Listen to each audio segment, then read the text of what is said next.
शिल्पांचल की हर छोटी बड़ी खबर कभी भी कहीं भी देखने के लिए हमारे पब्लिक टाइम्स न्यूज चैनल को यूट्यूब पर करें सब्सक्राइब।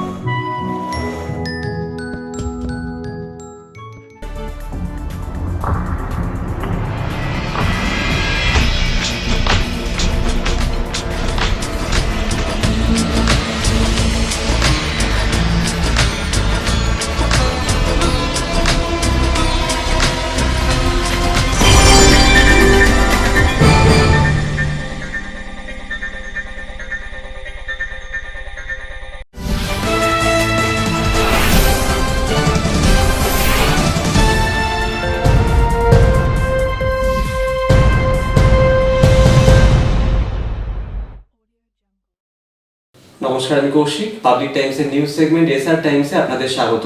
খবর শুরুর আগেই নজর রাখবো আজকের হেডলাইনসে। হেডলাইন্স নিবেদন করছেন Damodar industries private limited, choice of millions, রিস্তা জোকাভিনা রোডে। আসানসোল জামুরিয়ার পর এবার রানীগঞ্জে জেকে নগর এলাকায় প্রথমবার একই পরিবারের 3 সদস্যের করোনায় আক্রান্ত সন্দেহে আতঙ্ক এলাকায়। এই ঘটনা ঘিরে চাঞ্চল্য ছড়িয়ে পড়ল এলাকা জুড়ে। জেকে নগর বাজার এলাকা দোকানপাট বন্ধ হয়ে যায় এই ঘটনার জেরে। এই খবরে গোটা এলাকা কার্যত শুনশান।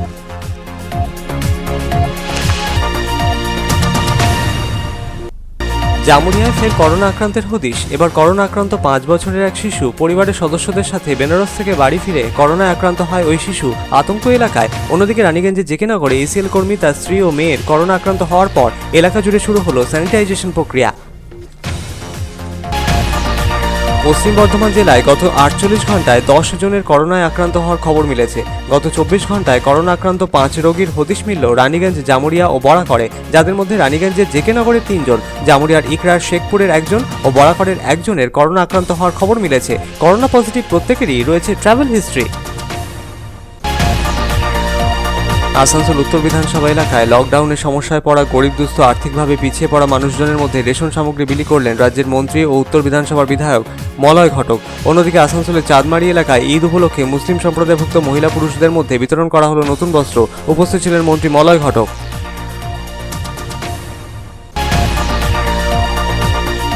লকডাউন শিথিল হওয়ায় দোকানপাট খুলতেই রানীগঞ্জ এলাকায় একের পর এক দোকানে ঘটছে চুরির ঘটনা। কয়েক ঘন্টার ব্যবধানে রানীগঞ্জের এনএসবি রোডে অবস্থিত শ্রীরাম প্লাইয়ের দোকানে চুরির ঘটনায় চাঞ্চল্য। ক্যাশ বাক্সে রাখা 20 লক্ষ টাকা নিয়ে চম্পট দিল দুষ্কৃতীরা। ঘটনার সিসিটিভি ক্যামেরা বন্দী, তদন্তে পুলিশ।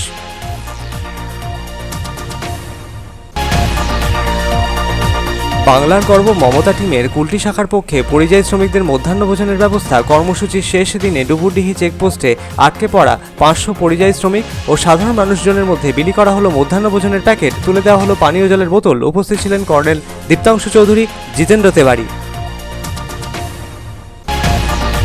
93 নম্বর ওয়ার্ডের আওতাধীন রানীগঞ্জের তারবাংলা রাজপাড়ায় তৃণমূল কংগ্রেসের ওয়ার্ড কমিটির উদ্যোগে গরিব দুস্থদের মধ্যে বিতরণ করা হলো রেশন সামগ্রী। প্রধান অতিথি হিসেবে উপস্থিত হয়ে দুস্থদের হাতে খাদ্য সামগ্রী তুলে দিলেন পৌর নিগমের মেয়র ও জেলা তৃণমূল কংগ্রেসের সভাপতি জিতেন্দ্র তেওয়ারি।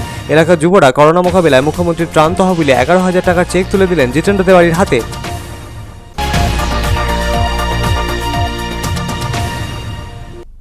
বেসরকারি মিনিবাস ও বড় বাস পরিষেবা শুরু হওয়ার আগে শুরু হলো কলকাতা আসানসোল ভলভো বাস পরিষেবা। বাসে যাত্রী থাকছে অর্ধেক। এর জেরে বাস ভাড়ায় বৃদ্ধি হয়েছে প্রায় 60%। সমস্যায় যাত্রীরা।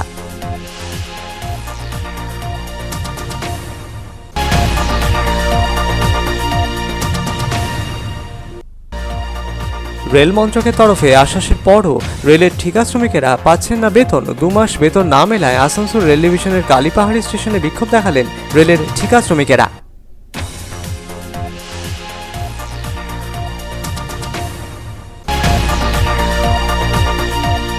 করোনা মোকাবিলায় পুলিশ প্রশাসন ও দমকলের ভূমিকাকে কুর্নিশে জানিয়ে 2 দফতরের দায়িত্বপ্রাপ্তদের সম্মান জ্ঞাপন। দুর্গাপুর থানার দায়িত্বপ্রাপ্ত পুলিশ কর্মী ও আধিকারিকদের ও দুর্গাপুরের দমকল কর্মী আধিকারিকদের পুষ্পস্তবক ও স্যানিটাইজার তুলে দিয়ে করা হলো সম্মান জ্ঞাপন। করানো হলো মিষ্টি মুখও।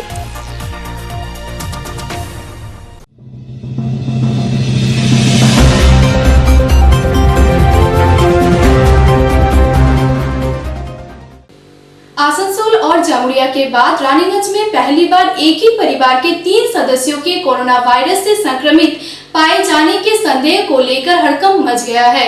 जेके नगर बाजार के समस्त दुकानें बंद हो गई है और पूरे इलाके में सन्नाटा पसरा हुआ है।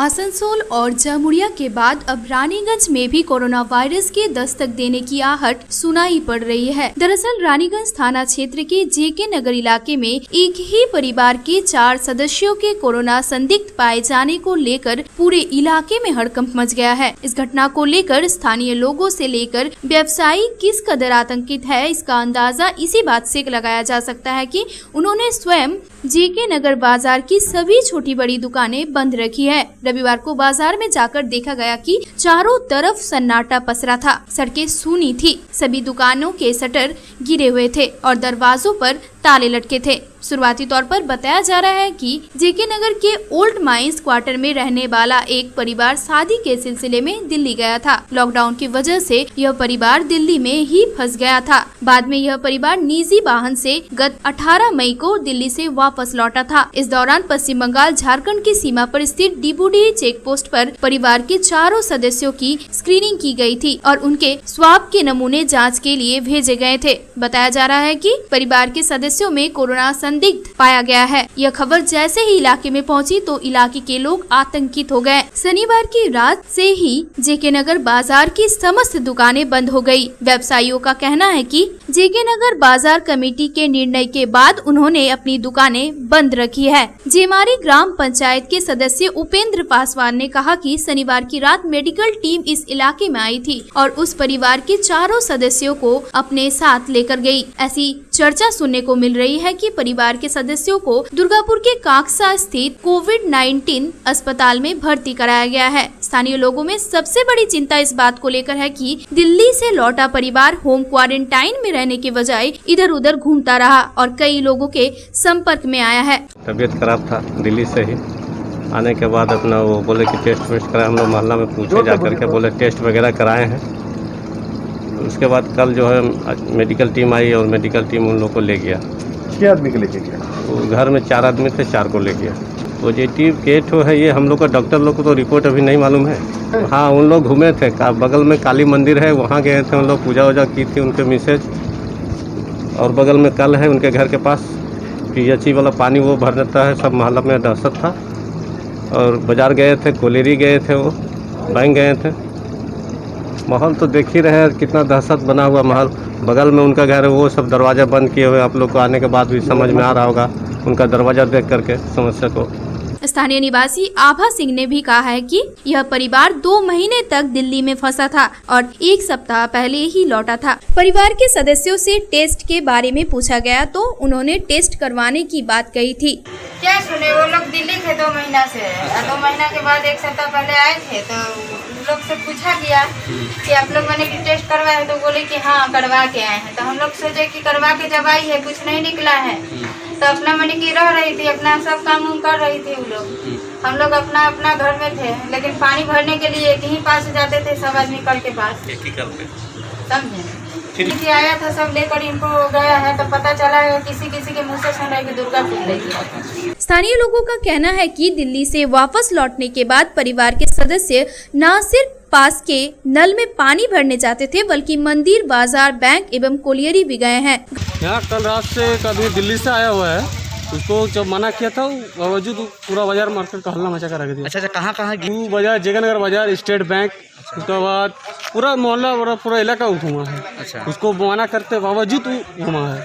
कोरोना के चलते आतंक मानुष सबका तो डर है उसी की वजह से। नहीं, अभी तो कोई उपाय नहीं है। जब तक अब अनाउंसमेंट करेगा, कमेटी लोग बोलेगा, सैनिटाइजर होगा तब। घटना के बाद से ही पूरे इलाके में सन्नाटा पसरा हुआ है। लोग अपने अपने घरों में दुबक गए हैं और घरों से बाहर नहीं निकल रहे हैं। फिलहाल पुलिस प्रशासन के तरफ से इस मामले में कोई प्रतिक्रिया नहीं मिली है। रानीगंज से ब्यूरो रिपोर्ट, पब्लिक टाइम्स।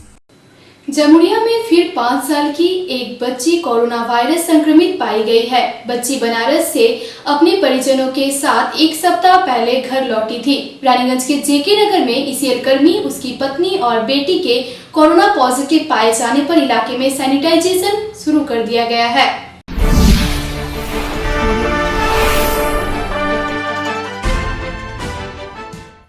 जेके नगर में ईसीएल कर्मी, उसकी पत्नी एवं बेटी के कोरोना संक्रमित पाए जाने के बाद पुलिस प्रशासन भी हरकत में आ गई है। रविवार को ही इलाके में सैनिटाइजेशन का कार्य शुरू किया गया। दमकल कर्मियों ने ओल्ड माइंस क्वार्टर समेत पूरे बाजार इलाके में जीवाणुनाशक स्प्रे का छिड़काव किया। पुलिस प्रशासन की तरफ से इलाके में कड़ी निगरानी की जा रही है। वहीं दूसरी तरफ जमुड़िया में फिर एक कोरोना वायरस के संक्रमण का मामला सामने आया है। जमुड़िया थाना क्षेत्र के इकरा रेलवे स्टेशन इलाके में 5 साल की बच्ची कोरोना वायरस संक्रमित पाई गई है। बताया जा रहा है कि बच्ची अपने परिजनों के साथ उत्तर प्रदेश के बनारस से करीब 1 सप्ताह पहले इकरा रेलवे स्टेशन इलाके में स्थित अपने घर लौटी थी। बंगाल झारखंड की सीमा पर स्थित डिबूडी चेक पोस्ट पर उनकी मेडिकल जांच की गई थी और स्वाब के नमूने जांच के लिए भेजे गए थे। जांच में बच्ची की रिपोर्ट कोरोना पॉजिटिव पाई गई है। ऐसे में बच्ची और उसकी मां को इलाज के लिए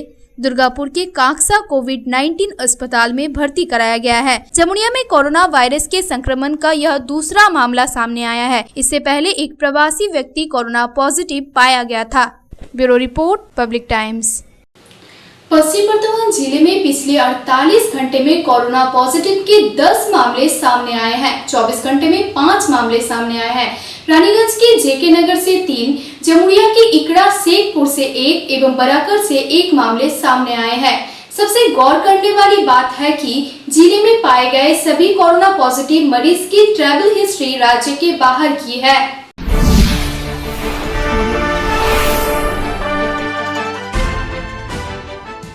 पश्चिम बर्धमान जिले में पिछले 48 घंटे में कोरोना पॉजिटिव के कुल 10 मामले सामने आए हैं। सबसे गौर करने वाली बात यह है कि सभी कोरोना पॉजिटिव आए व्यक्तियों की ट्रैवल हिस्ट्री राज्य के बाहर की है। रानीगंज के जेके नगर में पाए गए एक ही परिवार के 3 सदस्यों की कोरोना पॉजिटिव होने की ट्रैवल हिस्ट्री दिल्ली है। जमुड़िया के शेखपुर के रहने वाले चाय विक्रेता के 5 वर्षीय पुत्री की ट्रैवल हिस्ट्री भी उत्तर प्रदेश के बनारस की है। वहीं बराकर के रहने वाले 28 वर्षीय युवक की ट्रैवल हिस्ट्री भी मुंबई है। गत 20 मई को वो बाइक से ही पश्चिम बंगाल झारखंड की सीमा क्षेत्र डिबूडी ही चेक पोस्ट पर आ पहुंचा था, जहां उस युवक की थर्मल स्क्रीनिंग करने के बाद उसे एक लॉज में क्वारंटीन कर दिया गया था। बाद में स्वैब जांच के बाद कोरोना पॉजिटिव पाया गया। इस तरह देखा जाए तो पश्चिम बर्धमान जिले में जितने भी कोरोना पॉजिटिव के मामले सामने आए हैं, उनमें अधिकतर की ट्रैवल हिस्ट्री अन्य राज्य की है। सूत्रों से मिली जानकारी के अनुसार दुर्गापुर के मलानदेगी स्थित सनाका कोविड डेडिकेटेड हॉस्पिटल में लगभग 22 से 25 कोरोना पॉजिटिव मरीजों का इलाज चल रहा है।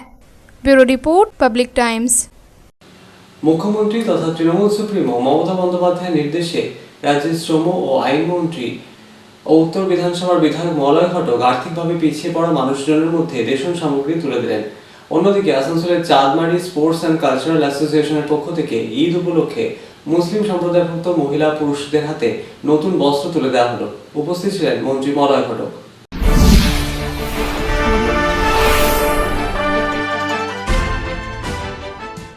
আসানসোল উত্তর বিধানসভা এলাকায় তৃণমূল কংগ্রেসের পক্ষ থেকে মুখ্যমন্ত্রী মমতা বন্দ্যোপাধ্যায়ের নির্দেশে মন্ত্রী ও আসানসোল উত্তর বিধানসভার বিধায়ক মলয় ঘটকের নেতৃত্বে ওই এলাকাতেই আর্থিকভাবে পিছিয়ে পড়া মানুষদের হাতে রেশন সামগ্রী ও খাদ্যদ্রব্য তুলে দেওয়া হয়। এদিন প্রায় 130টি পরিবারের মধ্যে চাল, ডাল, আলু, সয়াবিন, পেঁয়াজ, মুড়ি ইত্যাদি খাদ্যদ্রব্য প্রদান করা হয়।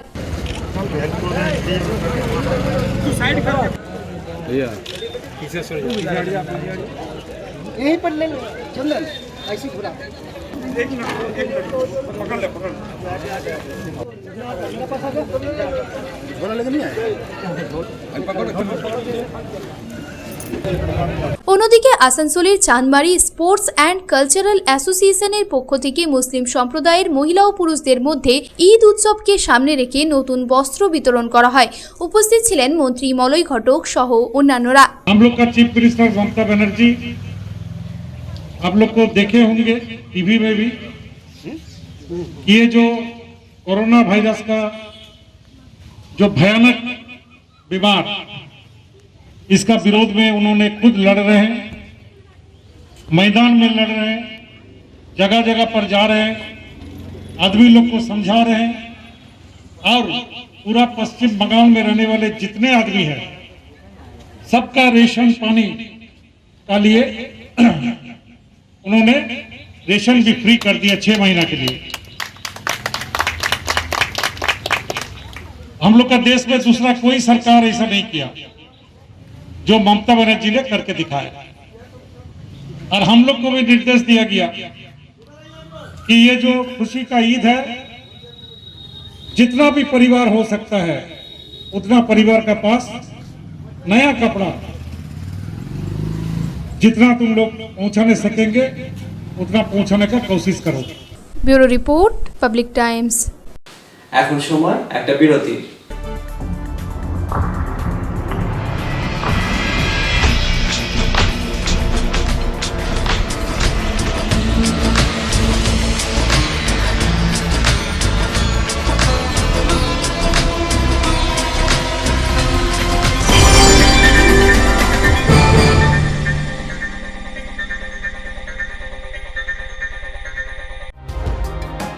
सर्वप्रथम पब्लिक टाइम्स के बारे में छोटा सा वक्तव्य रखेंगे।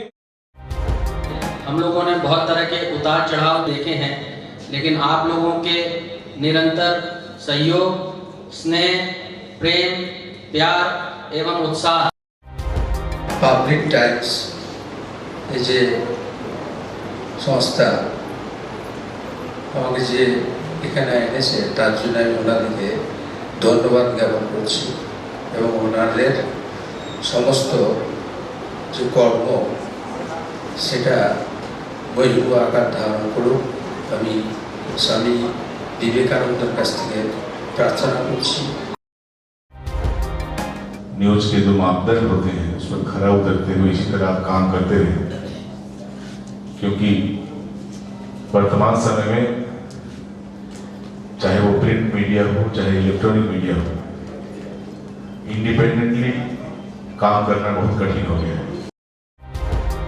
आधुनिक काल के बाद पोस्ट मॉडर्न, जिसमें स्वार्थ और इंडिविजुअलिज्म व्यक्ति प्रमुख हो गया है, समाज, परिवार, राज्य और राष्ट्र कहीं पीछे जा रहा है। ऐसे समय में पब्लिक टाइम्स के द्वारा समाज सेवी का सम्मान करना निश्चित रूप से अभिनंदनीय है। রানীগঞ্জের যে সংস্কৃতি, রানীগঞ্জের যে কালচার, ঐতিহ্য, সেটাকে একদিকে ধরে রাখা, আরেকটা হচ্ছে যে পাবলিক টাইমস কিভাবে এগিয়ে যাচ্ছে সেটাকে পাবলিকলি হাইলাইট করা, এই দুটোকে একসাথে কম্বাইন করে আজকের এই অনুষ্ঠান। পাবলিক টাইমস আপনাদের সহযোগিতা, আপনাদের আশীর্বাদ নিয়ে, সকলের সম্মিলিত প্রয়াস প্রচেষ্টা দিয়ে হচ্ছে পাবলিক টাইমস এগিয়ে চলুন। পাবলিক টাইমস উত্তরোত্তর, পাবলিক টাইমসের শ্রীবৃদ্ধি উত্তরোত্তর হচ্ছে যে বহির্মুখ আকার ধারণ করুন। এই সংবাদপত্র, প্রিন্ট মিডিয়া বা ইলেকট্রনিক মিডিয়া, মানুষ খুব ছাপা কথাকে বিশ্বাস করে, মানুষ খুব চোখের সামনে যেটা দেখে সেটাকে বিশ্বাস করে। তো যারা এই কাজটা করে তাদের কিন্তু অনেক প্রতিকূল অবস্থার মধ্যে এই কাজটা করতে হয়। পাবলিক টাইমসের প্রায় 3.5 থেকে 4 লক্ষ দর্শক আছে, অডিয়েন্স আছে এখানকার এই সারাউন্ডিং এরিয়ায়। আমি পাবলিক টাইমসের নিউজ সমস্তভাবে দেখেছি এবং দেখে একটা জায়গায় উপনীত হয়েছি, সিদ্ধান্তে এসেছি যে না, পাবলিক টাইমসে তারা চেষ্টা করে সঠিক খবরটাকে প্রকাশ করে দেওয়া। জয়সওয়ালকে পাবলিক টাইমসে যিনি কর্ণধার, তাকে কৃতজ্ঞতা জানাই। তারা রানীগঞ্জের মানুষের কাছে, রানীগঞ্জের হৃদয়ে তারা নিজেদের জায়গা করে নিয়েছে। সমাজের প্রতিটি স্তরের মানুষকে সম্মানিত করা এবং তাদের সঙ্গে নিত্য যোগাযোগ না থাকলে এত সুন্দর মহৎ অনুষ্ঠান করা যায়। Public Times, let me tell you, it is my news channel when I travel every day from Durgapur to Raniganj. Vinodji, I thank you very much. He sends me the news and through the YouTube also, and that is my pastime for 20 minutes. I hear to that channel when I travel from Durgapur to Raniganj. It's a wonderful company.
তার choice দেখো, কখন Mahishasur.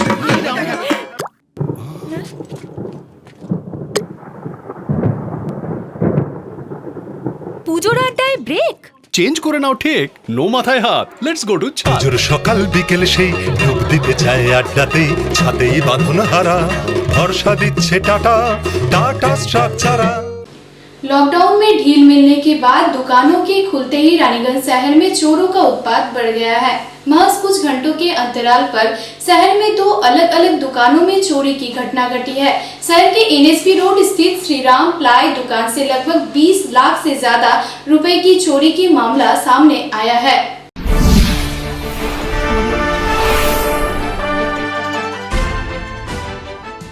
Corona virus के प्रसार को रोकने के लिए चल रहे लॉकडाउन 4 के बीच राज्य सरकार ने राहत देते हुए दुकानें खोलने की अनुमति दी है, लेकिन दुकानों के खुलते ही रानीगंज में चोरों का उत्पात शुरू हो गया है। दरअसल रानीगंज शहर के अलग अलग इलाकों में महज कुछ घंटों के अंतराल पर 2 दुकानों में चोरी की घटना घटी है। रानीगंज शहर के मुख्य मार्ग NSB रोड अर्थात रानीगंज मेदिनीपुर नेशनल हाईवे 60 के ऊपर स्थित एक हार्डवेयर की दुकान में शनिवार की शाम दुकान के कैश बॉक्स से लगभग 20 लाख से ज्यादा रुपए लेकर फरार होने की घटना सामने आई है। रानीगंज पुलिस समूचे मामले की छानबीन कर रही है।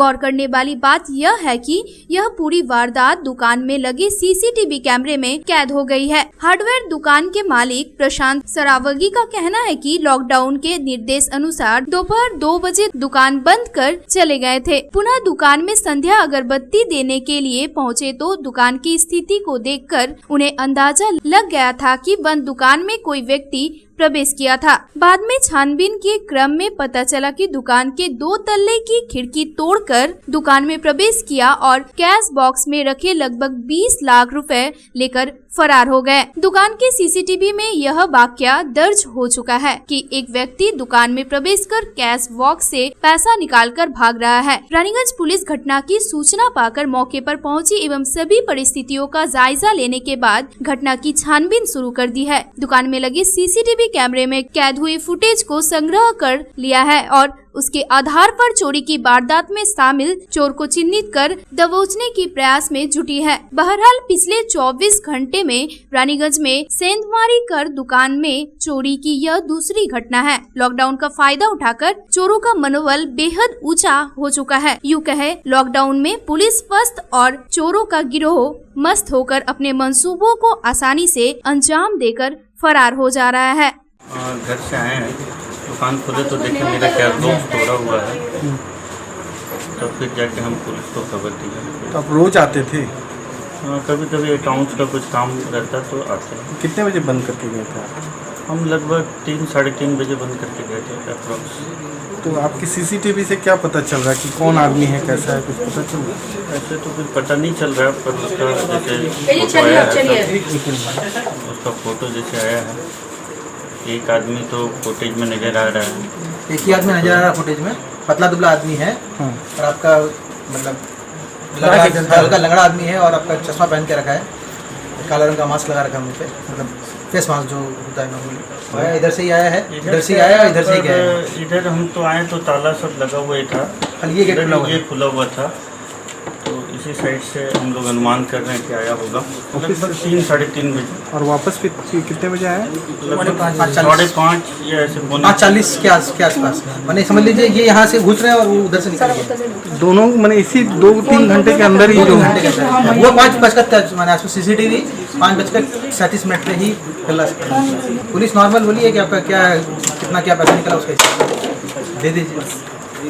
लेके गई है वो देख फुटेज लेके गई है, वो लोग बोले हैं कि हम लोग इन्वेस्टिगेशन कर रहे हैं। রানীগঞ্জ से ब्यूरो रिपोर्ट পাবলিক টাইমস। বাংলার গর্ব মমতা টিমের কুলটি শাখার পক্ষ থেকে বাংলা ঝাড়খণ্ড সীমানা লাগোয়া কুলটি ডুবুরডিহি চেকপোস্টে পরিযায়ী শ্রমিকদের জন্য মধ্যাহ্ন ভোজনের বিশেষ ব্যবস্থা নেওয়া হয়েছিল। এই বিশেষ কর্মসূচি রবিবার ছিল শেষ দিন। শেষ দিনের কর্মসূচিতে উপস্থিত ছিলেন পশ্চিম বর্ধমান জেলা তৃণমূল কংগ্রেসের পর্যবেক্ষক কর্নেল দীপ্তাংশু চৌধুরী, জেলা তৃণমূল কংগ্রেসের সভাপতি ও মেয়র জিতেন্দ্র তেওয়ারি প্রমুখ। এদিন 500 পরিযায়ী শ্রমিকের হাতে মধ্যাহ্ন ভোজনের প্যাকেট ও পানীয় জলের বোতল তুলে দেওয়া হলো।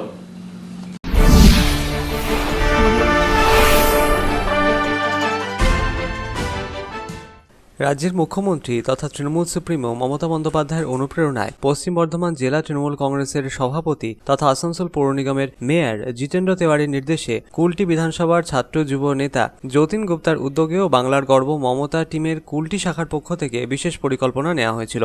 বাংলা ঝাড়খণ্ড সীমানা লাগোয়া ডুবুরডিহি চেকপোস্টে আটকে থাকা পরিযায়ী শ্রমিকদের ও সাধারণ মানুষজনের মধ্যে মধ্যাহ্ন ভোজন করানোর বিশেষ ব্যবস্থা নেওয়া হয়। রবিবার ছিল তার শেষ দিন। 10 দিন ব্যাপী এই কর্মসূচির শেষ দিনে নিজে উপস্থিত ছিলেন পশ্চিম বর্ধমান জেলা তৃণমূল কংগ্রেসের পর্যবেক্ষক কর্নেল দীপ্তাংশু চৌধুরী, পশ্চিম বর্ধমান জেলা তৃণমূল কংগ্রেসের সভাপতি ও আসানসোল পৌর নিগমের মেয়র জিতেন্দ্র তেওয়ারি, যুব নেতা যতীন গুপ্তা, নবনির্বাচিত আহ্বায়ক কাউন্সিলর প্রেমনাথ সাউ, বড় চেয়ারম্যান কৃষ্ণা প্রসাদ দাস, এমআইসি পূর্ণশশী রায়, এমআইসি মীর হাসিম সহ অন্যান্যরা। প্রায় 500 জনেরও বেশি পরিযায়ী শ্রমিকদের হাতে মধ্যাহ্নভোজনের প্যাকেট ও পানীয় জলের বোতল তুলে দেওয়া হয় এদিন। কর্মসূচিতে উপস্থিত হয়ে পশ্চিম বর্ধমান জেলা তৃণমূল কংগ্রেসের সভাপতি জিতেন্দ্র তেওয়ারি জানান, মমতা বন্দ্যোপাধ্যায়ের অনুপ্রেরণায় বাংলার গর্ব মমতা টিম কুলটি শাখার পক্ষ থেকেই পরিযায়ী শ্রমিকদের জন্য এই বিশেষ ব্যবস্থা নেওয়া হয়েছিল। এই কর্মসূচিকে বাস্তবায়িত করার জন্য যুবনেতা যতীন গুপ্তা, নবনির্বাচিত আহ্বায়ক কাউন্সিলর প্রেমনাথ সাউ ও তৃণমূলের সমস্ত কর্মীকে সাধুবাদ জানান পশ্চিম বর্ধমান জেলা তৃণমূল কংগ্রেসের সভাপতি ও আসানসোল পৌর নিগমের মেয়র জিতেন্দ্র তেওয়ারি।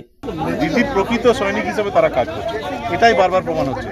আমাদের ছেলেরা দিদির সৈনিকরা রাস্তায় আছে, আর আমাদের বিরোধী যারা আছে তারা কুৎসার ওঠাতে ঘরে টিভির সামনে বসে কুৎসার ওঠাচ্ছে, আর আমাদের ছেলেরাই মাঠে ময়দানে নেমে কাজ করছে। এবং বাংলা পুলিশের নামে যারা দুর্নাম করছে, এই লকডাউনের টাইমে বাংলা পুলিশ দেখিয়ে দিয়েছে তারা মানুষকে কীভাবে হেল্প করতে পারে। সব কাজ তারা ব্লাড দিয়েছে, তারা মানুষের পাশে দাঁড়িয়েছে, মানুষকে ঘর পৌঁছে দিয়েছে, মানুষের খাওয়ার ব্যবস্থা করেছে, সবটাই তারা করেছে। এবং পুলিশ যে ল অ্যান্ড অর্ডার দেখা ছাড়াও অন্যান্য যে সামাজিক দায়িত্ব আছে সেটা যেভাবে পালন করেছে বাংলার পুলিশ, সেটা একটা নজির, অন্য কোথাও এটা পাওয়া যাবে। মুখ্যমন্ত্রী ও তৃণমূল সুপ্রিমো মমতা বন্দ্যোপাধ্যায়ের অনুপ্রেরণায় এই কর্মসূচির আয়োজন ছিল বলে জানালেন পশ্চিম বর্ধমান জেলা তৃণমূল কংগ্রেসের পর্যবেক্ষক কর্নেল দীপ্তাংশু চৌধুরী। পরিযায়ী শ্রমিকদের জন্য সব রকম সহযোগিতার হাত বাড়িয়ে দেওয়ার আশ্বাসও দেন তিনি। সন্তোষ মণ্ডলের report, public Times, Asansol. Asansol পৌর নিগমের 93 নম্বর ওয়ার্ডের আওতাধীন রানীগঞ্জের তারবাংলা রাজপাড়ায় আরকেএস ভবনে গরিব দুস্থদের মধ্যে রেশন সামগ্রী বিতরণ করা হলো। প্রধান অতিথি হিসেবে উপস্থিত ছিলেন আসানসোল পৌর নিগমের মেয়র ও জেলা তৃণমূল কংগ্রেসের সভাপতি জিতেন্দ্র তেওয়ারি। করোনা মোকাবিলায় এলাকার যুবরা অর্থ সংগ্রহ করে মুখ্যমন্ত্রীর ত্রাণ তহবিলে 11,000 টাকার চেক বাবদ অর্থ তুলে দিলেন পৌর নিগমের মেয়রের হাতে।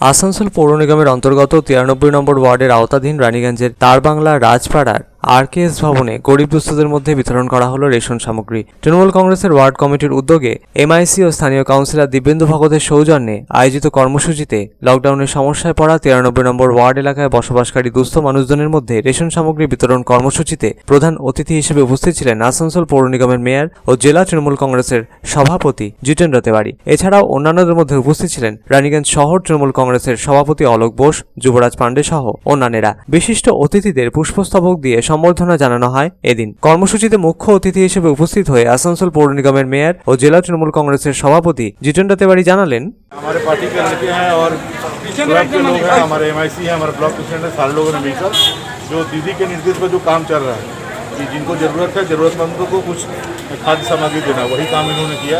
और इसके साथ साथ चीफ मिनिस्टर रिलीफ फंड में 11,000 रुपया इन्होंने दिया है।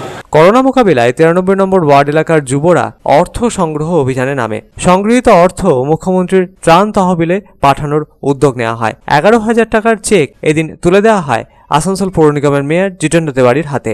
সঞ্জয় ভান্ডারীর রিপোর্ট, পাবলিক টাইমস, রানীগঞ্জ। गैर सरकारी मिनी और बड़ी बसों का परिचालन शुरू होने से पहले ही कोलकाता से आसनसोल के बीच वॉल्वो बस सेवा चालू हो गई है, लेकिन वॉल्वो बस के भाड़े में करीब 60% की वृद्धि हो जाने पर यात्रियों की जेब पर असर पड़ रहा है।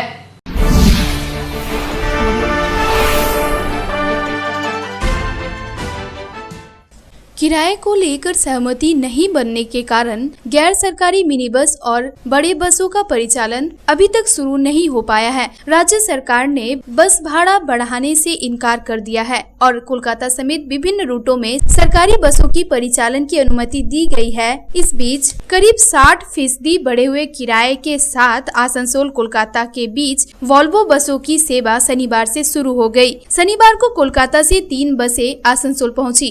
वहीं इन बसों के लिए टिकट ऑनलाइन बुक किया जा रहा है। इन बसों में पहले आसनसोल और कोलकाता का किराया जहां 450 रुपए थे, वहीं अब यात्रियों को 700 रुपए का भुगतान करना पड़ रहा है। वहीं किराया वृद्धि कर वॉल्वो सेवा चालू होने को लेकर बस एवं मिनी बस यूनियन से जुड़े लोगों ने आपत्ति जताई है। वहीं इस बारे में बस यात्रियों का कहना है कि आने जाने में बहुत परेशानियों का सामना करना पड़ रहा है और बस का भाड़ा भी बहुत लिया जा रहा है। बहुत ज़्यादा सुविधा है, आने जाने में दिक्कत हो रही है, ट्रैवलिंग पैसे भी बढ़ रहे हैं और ज़्यादा सुविधाएं भी नहीं मिल रही हैं। और अगर हम ट्रेन का भी सोचें तो पॉसिबल नहीं हो पा रहा है, क्योंकि सेफ्टी बोल के भी चीज़ होती है जो नहीं मिल पा रही है। क्या बोलेंगे, मजबूर इंसान देना पड़ेगा, अगर ट्रैवल कर रहा है तो ज़रूरी है ट्रैवलिंग तो देना पड़ेगा। वहीं इस बारे में बस परिचालक का कहना है कि सोशल डिस्टेंसिंग को ध्यान में रखकर सिर्फ 50% पैसेंजर ही ट्रेवल कर पाएंगे बस में, इसीलिए बाकी 50% पैसेंजर की भी किराए का भरपाई करने के लिए बस भाड़े में वृद्धि की गई है। প্যাসেঞ্জার যেত 45, এখন সেই জায়গায় প্যাসেঞ্জার যাচ্ছে আপনার 22। সেই 22 প্যাসেঞ্জারের মেকআপটা কী করবে, সেই জন্যই আমরা প্যাসেঞ্জারের ডিমান্ডে ভাড়াটা বাড়িয়েছি। মানে প্যাসেঞ্জার চাইছে যে ঠিক আছে আমি বেশি ভাড়া দিয়েও যাতায়াত করতে চাই কলকাতা, কেন কলকাতা এখন যাওয়া আসার জন্য তারা যদি পার্সোনাল গাড়ি করছে তো 6000-7000 টাকা ভাড়া নিয়ে নিচ্ছে, তো তার জায়গায় 600-700 টাকা ঠিকই আছে। আর আমরা ডবল ভাড়া করে নিই, জাস্ট 200 টাকা বাড়িয়েছি, 150 টাকা। এই ভাড়াটা বাড়ানোর উদ্দেশ্য কেন, কী কারণে বাড়িয়ে? মানুষরা যাওয়া আসা করতে পারছে কম পয়সাতে। Bureau report, public Times. এখন সময় আরো একটা বিরতির, সঙ্গে থাকুন।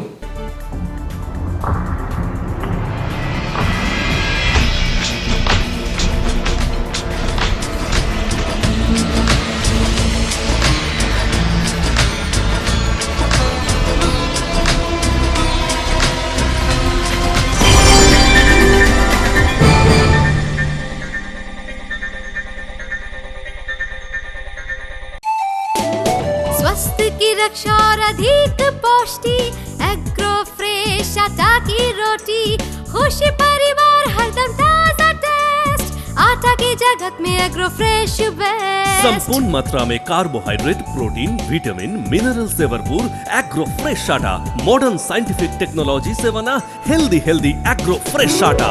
रोटी चपाटी पूरी पराठा, एग्रो फ्रेश आटा, স্বাস্থ্যোজ্জ্বল দেহে সঠিক পুষ্টি, এগ্রো ফ্রেশ আটা রুটি, এগ্রো ফ্রেশ আটা।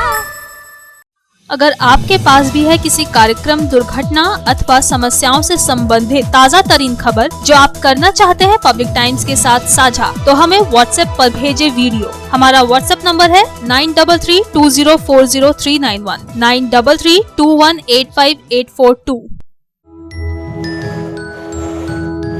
शिल्पांचल की हर छोटी बड़ी खबर कभी भी कहीं भी देखने के लिए हमारे पब्लिक टाइम्स न्यूज चैनल को यूट्यूब पर करें सब्सक्राइब।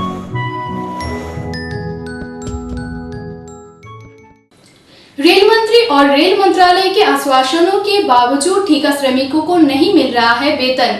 अलग अलग स्टेशनों पर और होल्ड पर टिकट बुकिंग एजेंट का काम करने वाले लोगों ने प्रधानमंत्री और रेल मंत्री से लगाई गुहार।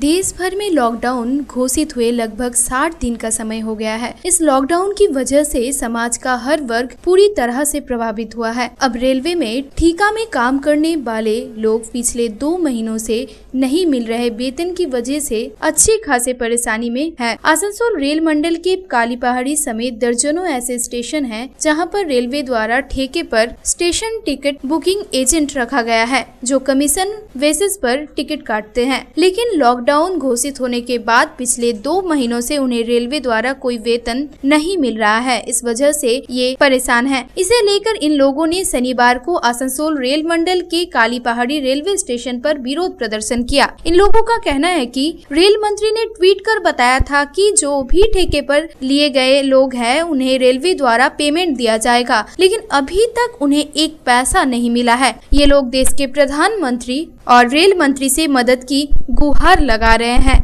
रेलवे में हम लोग STBA एजेंट के रूप में काम करते हैं। जो रेलवे टेंडर निकालता है उस टेंडर को हम लोग खुद से लिए हैं और करीब हम लोग 4-5 साल से काम कर रहे हैं रेलवे में। और इस 22 मार्च से जब से आपका लॉकडाउन हुआ है कोविड-19 का, तो हम लोगों का कोई भी पेमेंट नहीं मिला है। उसके पहले जो हम लोग 21 मार्च तक काम किए थे उसका भी पैसा हम लोग को 1.5 महीने बाद दिया गया। जो हम लोग का कमीशन निकलता था उस पर ही हम लोग को वही वेतन मिला है। और टिकट सेलिंग के ऊपर हम लोगों को कमीशन मिलता है। और अभी ट्रेन चल ही नहीं रही, इसलिए उनका कहना है कि जब ट्रेन चलेगी तभी आप लोगों को पेमेंट मिलेगा। पर श्री माननीय प्रधानमंत्री जी ने बोले थे कि किसी का भी पैसा नहीं काटेगा, चाहे वो प्राइवेट सेक्टर हो या गवर्नमेंट सेक्टर। फिर भी हम लोगों को पैसा या कुछ भी हेल्प रेलवे की तरफ से नहीं मिला। हम लोग सभी STBA मिलकर चाहते हैं कि हम लोग ये बात को सरकार के तक पहुंचाया जाए, आप लोगों के माध्यम से, चाहे जिसी भी माध्यम से पहुंचाया जाए, और हम लोग के ऊपर कुछ भी मतलब हम लोग का कुछ किया जाए। ऐसे हम लोग कैसे रहेंगे इतना दिन। Bureau report, public times. Corona মোকাবিলায় পুলিশ প্রশাসনের ভূমিকাকে কুর্নিশ জানিয়ে দুর্গাপুরের ডেপুটি মেয়র অনিন্দিতা মুখোপাধ্যায় দুর্গাপুর থানার পুলিশ আধিকারিক ও কর্মীদের পুষ্পস্তবক, স্যানিটাইজার তুলে দিয়ে সম্বর্ধনা জানালেন। করানো হলো মিষ্টি মুখো। দমকল কর্মীদের প্রশংসা করে একই উদ্যোগ নিলেন দুর্গাপুরের প্রাক্তন মেয়র অপূর্ব মুখোপাধ্যায়। অন্যদিকে রক্তের আকাল মেটাতে দুর্গাপুরের তপবন আবাসন কালচারাল ক্লাবের তরফে রবিবার এক রক্তদান শিবিরের আয়োজন করা হয়েছিল।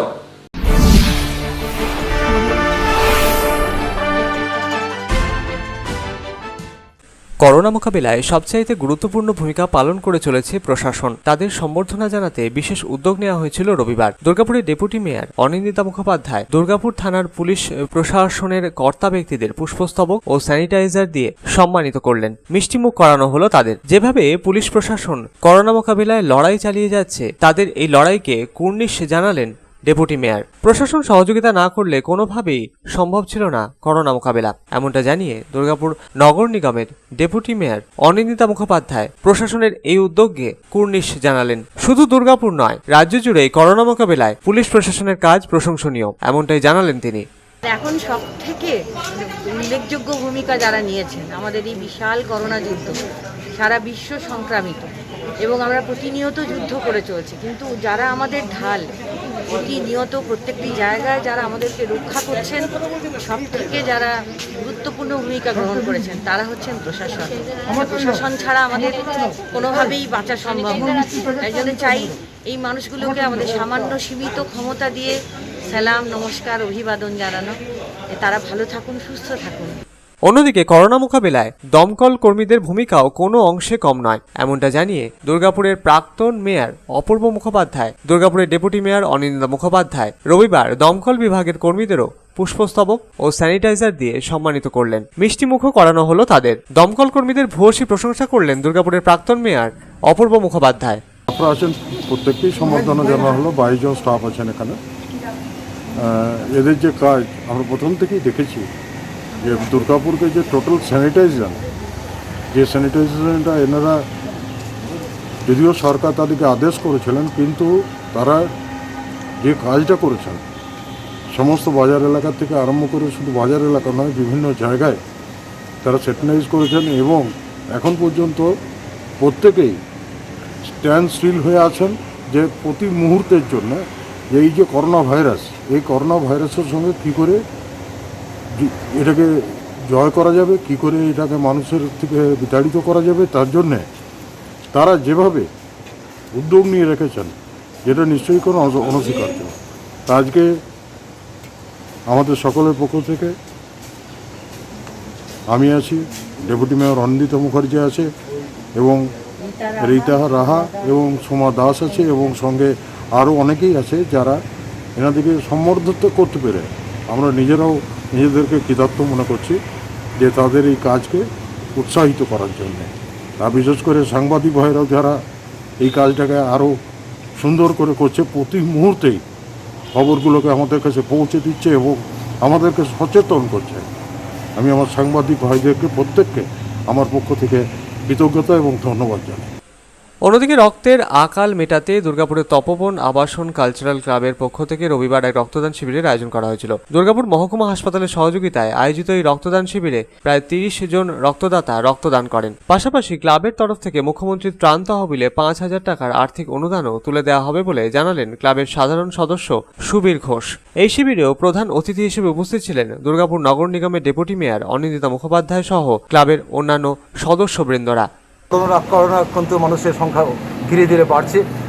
ঠিক এই আবহে যেহেতু লকডাউন চলছে, আমাদের রক্তদান শিবিরগুলো আমরা আয়োজন করতে পারিনি, ফলে আমাদের সমস্ত হাসপাতালগুলি তথা ব্লাড ব্যাঙ্কগুলিতে রক্তের অভাব চলছে, মানুষের রক্তের প্রয়োজনে চিকিৎসা হচ্ছে না। ঠিক এই সময়ে আমরা বিভিন্ন সামাজিক কার্যক্রম করে থাকি তপোবন কালচারাল ক্লাবের তরফ থেকে। এর আগে আমরা খাদ্য সামগ্রী বিলি করেছি, বাড়িতে বাড়িতে খাদ্য সামগ্রী পৌঁছেছি, এবং সেই কার্যক্রমের পরবর্তী কার্যক্রম হিসেবে আমরা একটি রক্তদান শিবির আয়োজন করেছি। আমরা 30 ইউনিট ব্লাড আজকের এই শিবির থেকে আমরা ব্লাড ব্যাংকে পৌঁছে দেবো। মুমূর্ষু রোগীদের কথা চিন্তা করে আমরা আরও রক্তদান করতে পারতাম, কিন্তু এই মুহূর্তে আর রক্ত নেওয়া যাবে না বলে আমরা দুর্গাপুর সাব ডিভিশন হসপিটালের সহযোগিতা এবং Durgapur sub division blood donor অ্যাসোসিয়েশনের সহযোগিতা আমরা মুখ্যমন্ত্রী ত্রাণ তহবিলে 5,000 টাকা আজকে দান করছি। সাধন রোজের রিপোর্ট, পাবলিক টাইমস, দুর্গাপুর। এখনকার মতো খবর এই পর্যন্তই। আপনারা দেখছেন public Times, your voice hour mission. নমস্কার।